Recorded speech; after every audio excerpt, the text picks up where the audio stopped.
Berdasarkan data Direktorat Lalu Lintas Polda Sumatera Selatan, pelanggaran lalu lintas yang dilakukan pengendara roda 2 masih menjadi salah satu pelanggaran yang dominan di wilayah Palembang dan sekitarnya.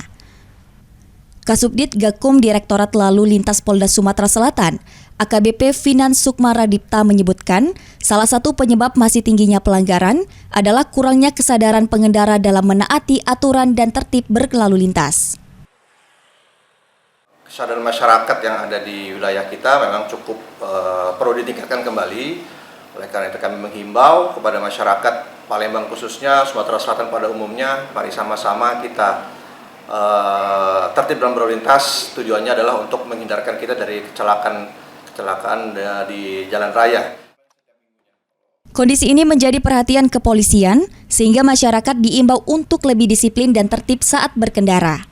Sebab kepatuhan terhadap aturan lalu lintas tidak hanya untuk menghindari sanksi, namun juga untuk mencegah terjadinya kecelakaan di jalan raya.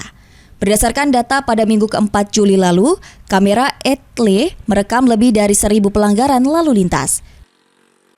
Tim Liputan, PAL TV.